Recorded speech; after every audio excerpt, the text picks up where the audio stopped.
Hi, we're Lady Beast from Pittsburgh, Pennsylvania, and you're watching That Local Metal Show. For the past several years, I have been traveling the Midwest looking for kick-ass bands and quality venues that you need to know about. I am Jeremy Schindorf, and this is That Local Metal Show.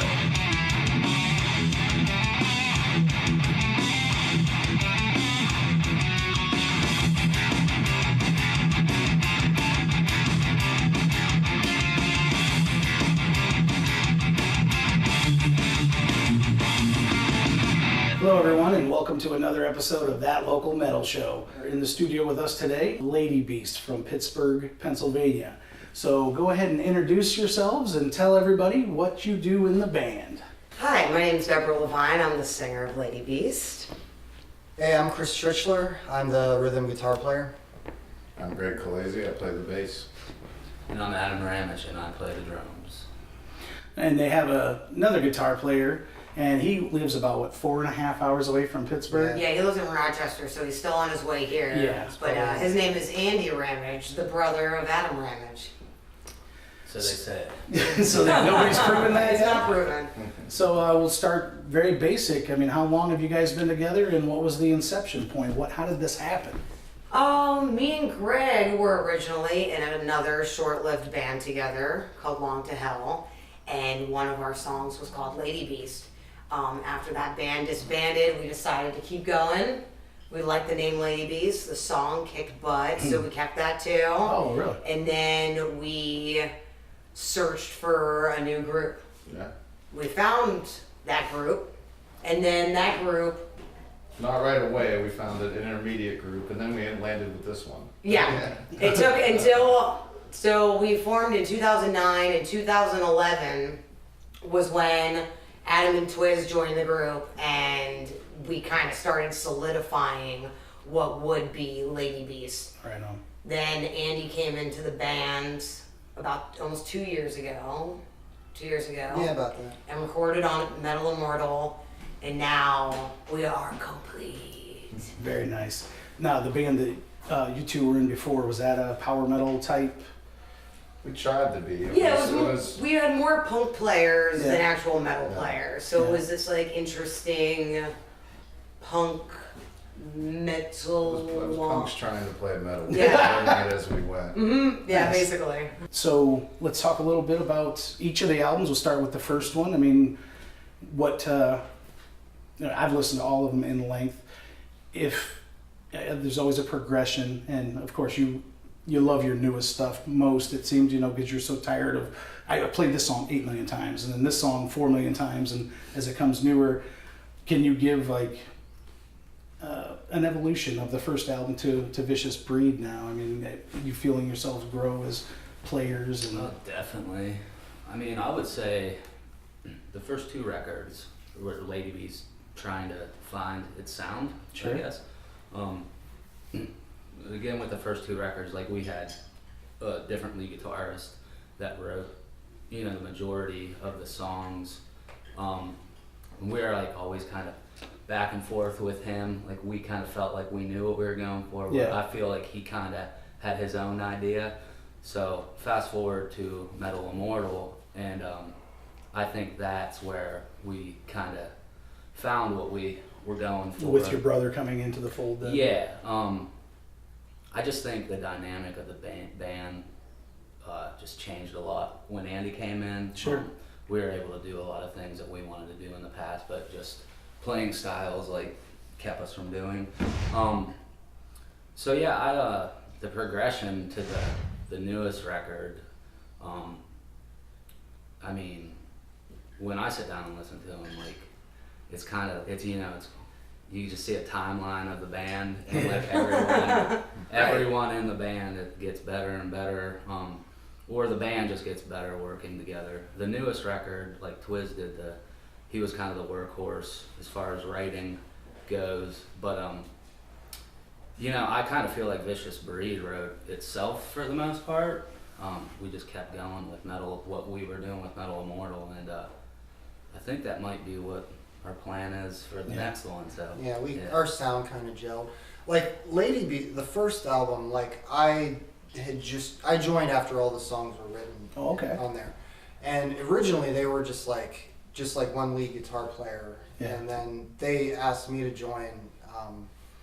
Actually, I was photographing Adam's other band, and we knew each other from back in the day, and that's kind of how they were like, well, you can play guitar, right? You want to? So I auditioned, but like starting at like Lady Beast 2, I think is where, I don't know, like I started to write stuff for that, and like kind of through the next 3 or 2 albums after, but I don't know. I mean, there's similarities. I mean, we're playing a couple of songs off the first record tonight, and like they're, they hold up well. They do. I mean, it's just, but yeah, like they're, I don't know. Like when I write, I always try to keep it simple enough that I give Deb a good platform to sing, just because it's Deb. And like I like to throw in a lot of harmonies and stuff, but. Yeah, we kind of have our formula now that we figured out. Right on. And that album is what I got turned on to, was Lady Beast 2. Mm-hmm. That night, did something I never have done. I bought the album before I heard the music, because that album cover just like, I don't care if the music sucks. That is such a gorgeous work of art. How little did I know that the music was even better than the art, man. Back in the day, that's how you had to buy albums. It was. You didn't know. You just like, all right, this has a bunch of skulls, or I still buy records based off of album artwork. Tonight we're doing something a little bit different on that local metal show. A tattoo studio right down the street from Beachland, and it's owned by my good friend Aaron Lung. He is well known in the area from some of the musical bands he's in, the Vulgar Devils, Venom and James, and my personal favorite, Sparrow Milk. So here is my friend Aaron Lung. Hello. Cyclops Tattoo started 2014, so 3 years. So I've known you through the music world. What bit you? Well, I think it was my dad's friend. The first time I saw a tattoo, honestly. I mean, I was just blown away by somebody having art on their skin. It was just going to be there forever. It just was like life-changing, that whole idea of a tattoo. And ever since then, I knew I would have tattoos. I thought it would be cool to tattoo, but, and then I just started drawing. I started trying to learn how to draw, trying to imitate other artwork, to learn skills and learn the way the language is spoken. Eventually went to school for graphic design and art and photography. And where'd you go to school? Lakeland Community College. Okay. Yeah, I have a degree from there. And then that's what really gave me the skill set, the confidence, all the things that I knew, that I would need to tattoo, because tattooing was pretty scary. I mean, it's permanent. There's no stopping. You can't erase it and crumple it up and throw it away if you don't like it. Very true.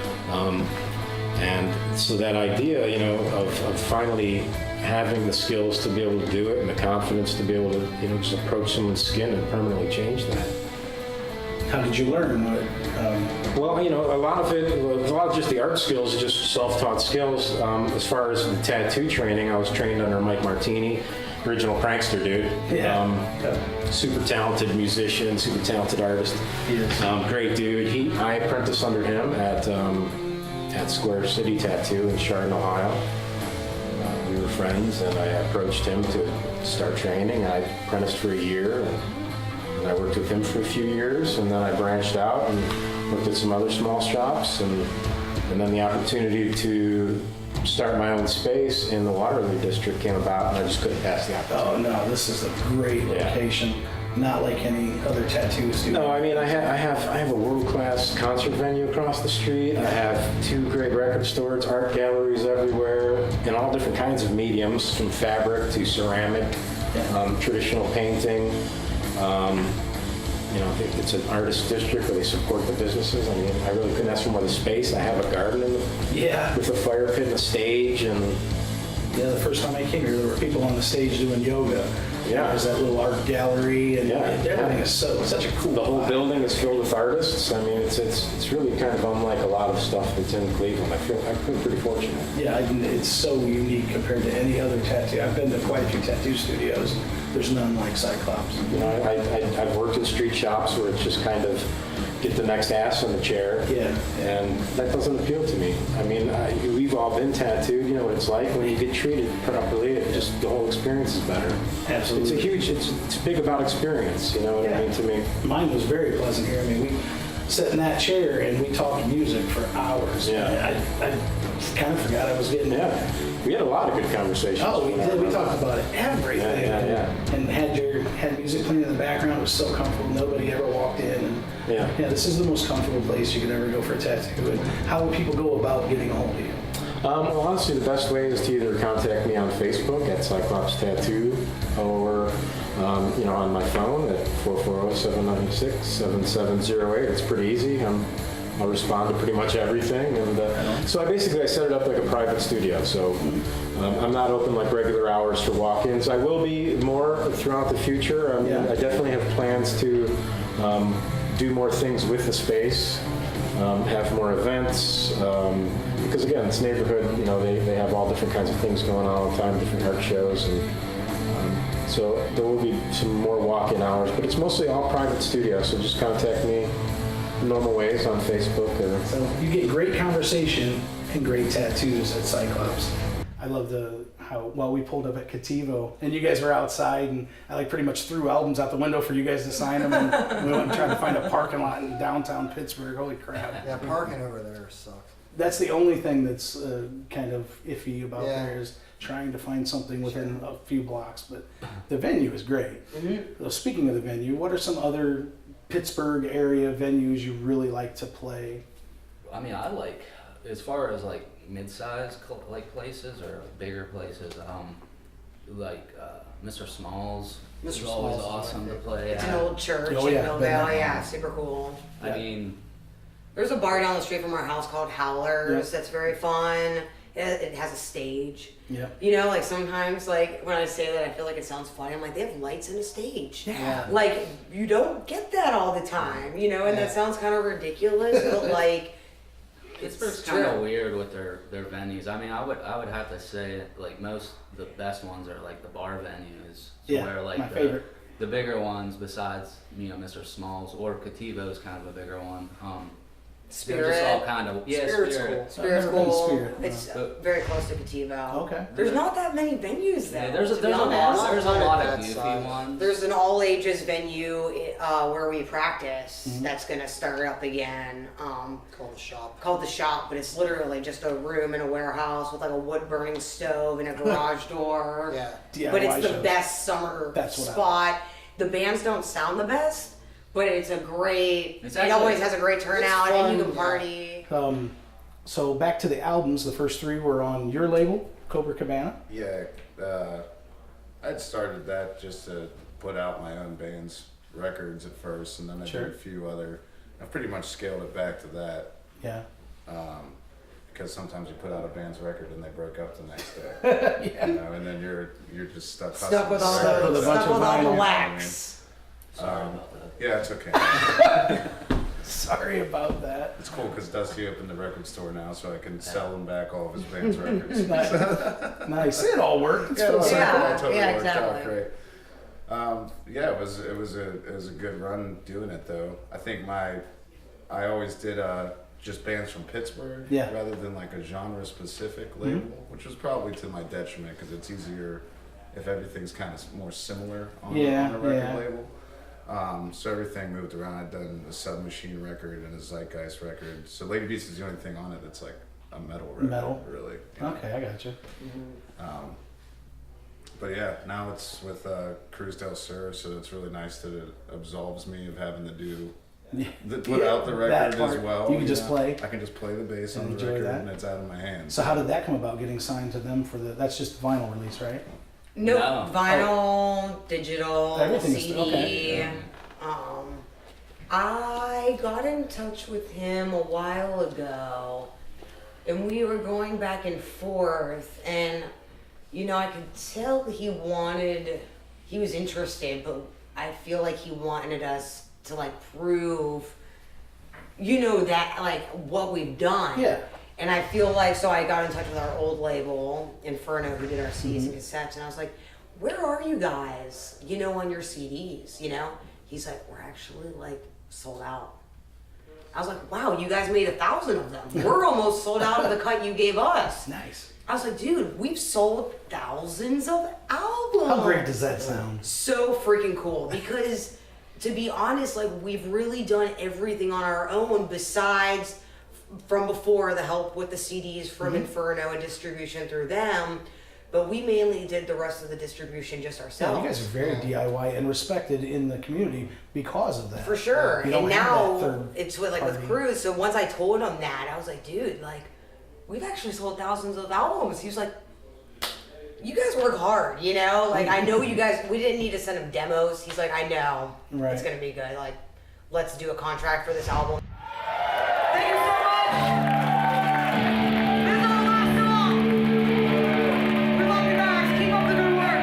Keep changing the world. The song's called Lady Beast. We are Lady Beast.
Thank you so much.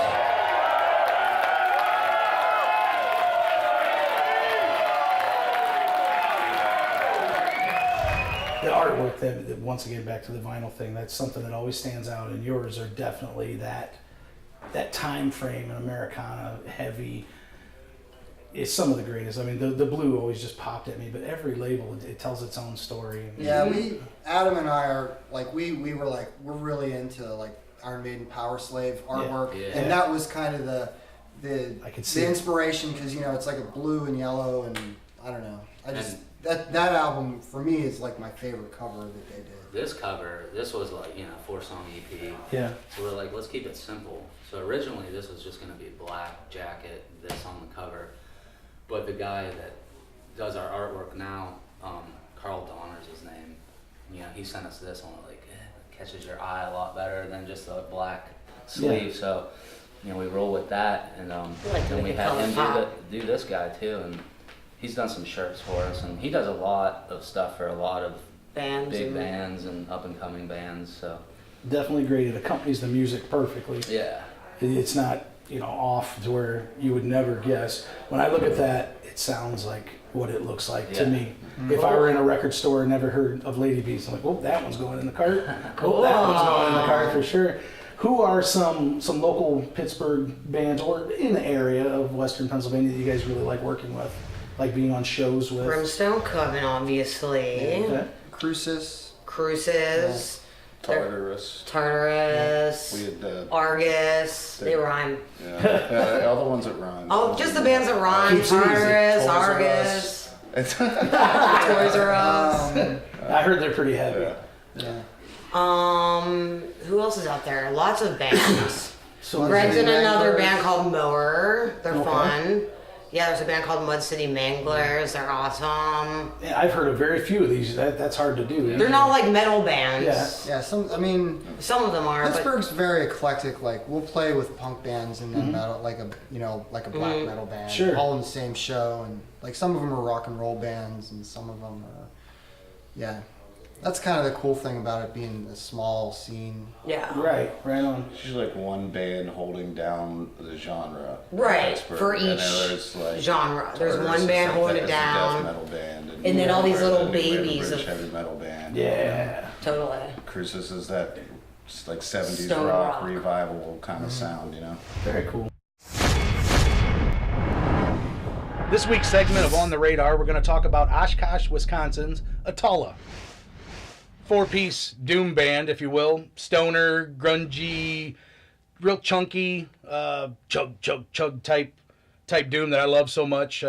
Small town, independent. They put this album out by themselves, I would say 4 or 5 years ago. It's the self-titled. It really turned me on. It was a great introduction to this band. And the follow-up is what I consider a masterpiece. This one's titled Glacial Rule. And the artwork is actually done by Adam Burke, the same guy that did the artwork for Ruby the Hatchet's latest, Planetary Space Child. So it's got some cool ties there, just rock and roll royalty there. It's a gatefold, which I love. It has all the lyrics, all the information you'd ever need to find out about the band. And it's got a really rad, transparent blue vinyl to it. So if you're a vinyl aficionado or collector such as myself, it's a must-have. With the backside of it with the song titles. But these cats are really, really heavy and approachable. And they sound similar to Weed Eater with a different vocal. Really good. If you see them on a bill anywhere, stop and check them out because you will not be disappointed. High energy, great stuff. Hard to beat. Some of the best underground stuff out there. So keep music evil, people. Atala, Oshkosh, Wisconsin. They're what's on my radar, and they should be on yours. Yeah. Another segment we do on the show is a little bit of tech rundown. What rig do you guys play with? So we'll start with you. Adam man. has like Drums, 20 man. pieces. We got some percussion. Hope Well, we got a lot first of of all- memory card left. Make it quick, It's Axe. gonna be a while. Yeah, you guys gotta set up soon. Yeah, I love drums. Like if I didn't play in a band, I would still play the drums. Not, they're just, I've always had a thing for them. Like ever since I was a little kid.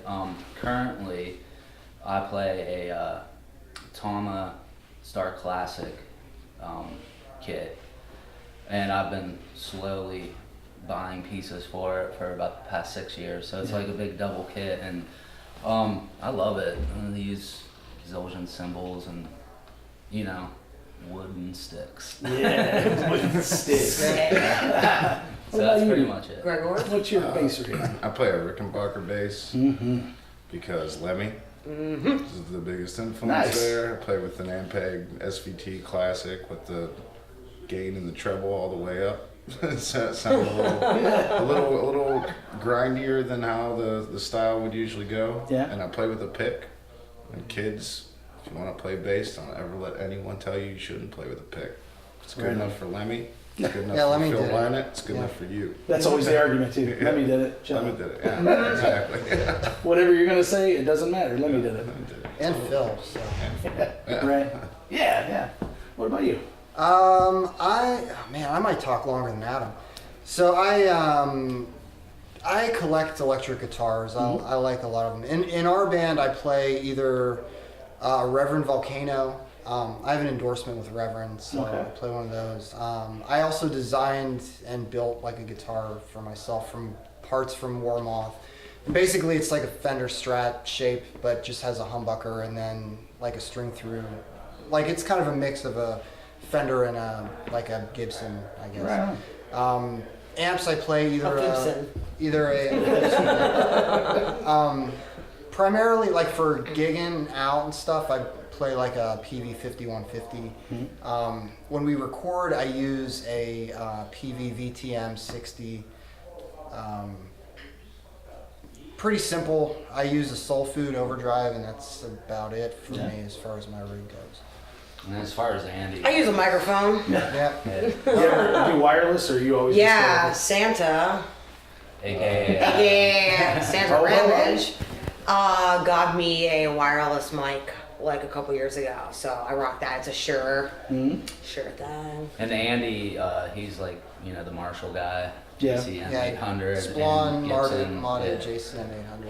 So that's how he rolls. Yeah, pretty much, When we're on tour, Andy and I are usually in the back of the van talking about Gibson guitars for like 3 or 4 hours, or Metallica, or old Metallica. That's all he and I talk about. Yeah, that's another. Yeah, I think everyone on this couch is a pretty big old school Metallica fan. Right. Again with like the Tama kit, like Yeah. It's funny. I hate to say that Lars was like left an impression on me, but the white and the black kit, Yeah. did, Oh man. Yeah. So. Those are 4 of the greatest albums of all time. Absolutely. You cannot deny it. No matter what anybody thinks of the latter albums, I don't know anybody that can deny those 4 albums. I mean, they're really. From when I was born, growing up, like Metallica was the band, I still to this day the first 4 are like. Yep, I still listen to them in most rotation. influence on me, probably. At least once a month, one of them will, when I'm at work. That's what I love the most about Vicious Breed was like Twiz brought in some of that old school Metallica vibe on the record with the guitar, the clean guitar parts and stuff like that, and Yeah, I mean the intro. I was kind of influenced by that song "To Live Is to Die" on the Justice for All, like Yeah. the crossfade. So that's where that came from. But Nice. It was weird how that happened too, because it was like Andy got in the band, and I figured when he would start writing stuff, he would write the faster, more aggressive stuff, because he was in, oh shit, they're gonna kill us with Adam. Right. But Twiz just started writing more thrashy stuff. yeah, I Actually, just the started. more- I was like, I need to It's step not it up, aggro. The man. more melodic ones are Andy on this one, so they kind of. My songs before were like mid-tempo, just like rockers. It's kind of weird. Like definitely these 2 records, like you hear a lot more like speed metal-y type stuff, and I'm like a huge speed metal fan.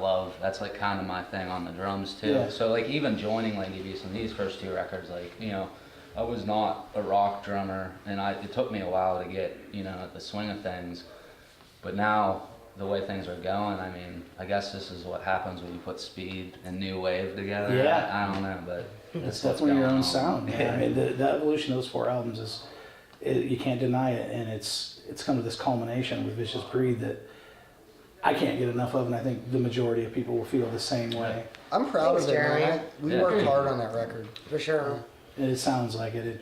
I purchased it a couple weeks ago, I believe, and I've listened to it so many times at work. Just put it on loop and let the album play over and over and over. Well, I'm seeing everybody check their watches. You guys need to get across the street and get set up, and I don't want to hold you up anymore. But I do want to thank you so much for giving us the Thank you, time. Jeremy. And coming all the way from Pittsburgh. Thanks for the to be watchers part and the of listeners. That local metal show. We love you. All right. Well, we will have this out in a little while, and we'll share it all with you. And they're going to go rock and roll across the street at the Beachland Ballroom for the 9th annual Heavy Metal Food Drive. So everybody, say goodbye to Lady Beast.